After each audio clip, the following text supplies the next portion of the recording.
In the heart of West Africa, nestled within ancient forests, lay the prosperous village of Tasman. Here, traditions ran as deep as the roots of the Iroko trees. For generations, the people celebrated the Green Yam Festival, a sacred time to honor the earth's bounty. The village square buzzed with excitement. Women adorned themselves in colorful wrappers and coral beads, while children's laughter echoed through the compounds. The air was thick with anticipation and the sweet smell of palm wine. But the festival's true heart belonged to the young warriors, the hunters who would venture into the forbidden forest for the great feast.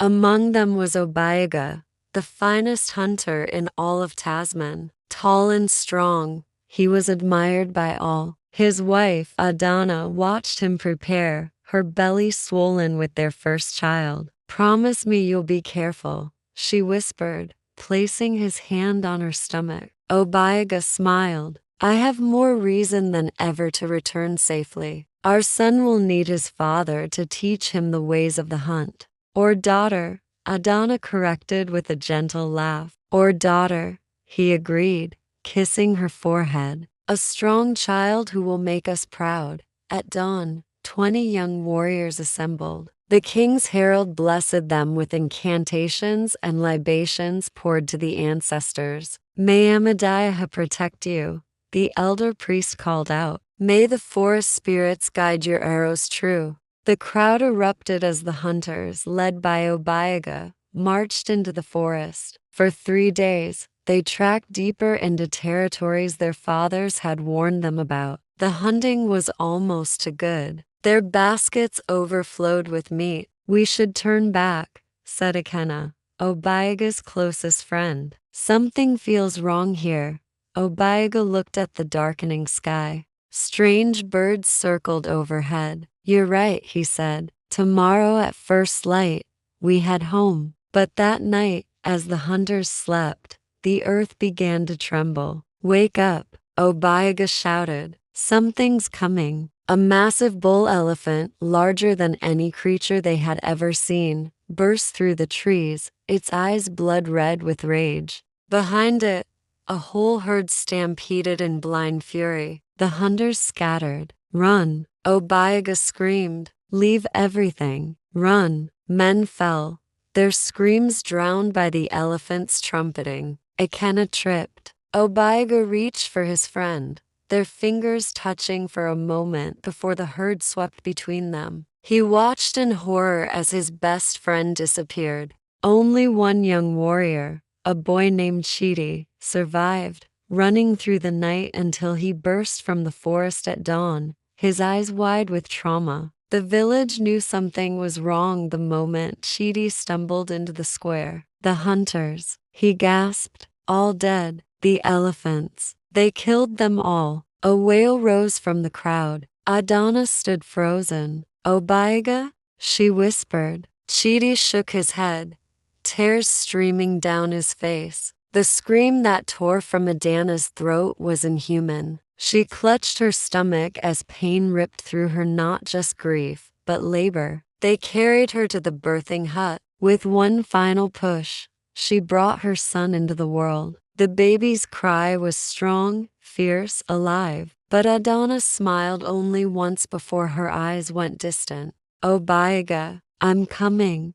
And then she was gone. King Igwe, a just and wise ruler, took the orphaned infant in his arms. "This child has suffered more in his first breath than many suffer in a lifetime," he said softly. "He will be raised as my own. I will call him Kelechi. Thank God for he has survived." Kelechi grew up in the palace, inheriting his father's gift for hunting and his mother's kind heart. By 20, he was handsome and skilled, yet his eyes held a deep sadness. He knew his tragic story and honored his parents' memory, but peace was not his destiny. Princess Adaeze, the king's beautiful but spoiled daughter, grew obsessed with him. She watched him train, whispering to her handmaiden, "He will be mine." She tried to seduce him with lingering looks and suggestive words, but Kelechi saw her only as a sister. One evening,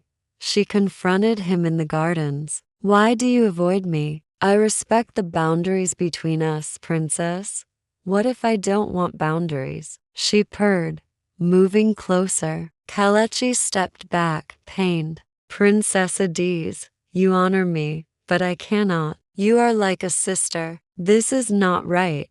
Adeeze's eyes flashed with anger. Not right? I am a princess. You should be grateful. My answer must be no, Kelechi said firmly, turning to leave. In that moment, something in Adeeze snapped. If she couldn't have him, she would destroy him. That night, Princess Adaeze tore her own clothes and scratched her face until it bled. She ran screaming through the palace. Help me. It was Kelechi. She sobbed to her father. He forced himself on me. The king's face went dark with rage. Guards, seize Kelechi. They dragged him before the king. Your Majesty, I swear by my parents' spirits, I have done nothing. The princess lies, Kelechi begged. But the king's face was stone. The punishment for this crime is death, or exile to the evil forest. At dawn, they marched a bound Kelechi to the edge of the sinister woods. The guards cut his bonds and pushed him forward. He stumbled into the darkness, the world he knew now forbidden to him. He walked for hours, until he fell to his knees and finally cried, his sobs tearing through the silent forest. Why?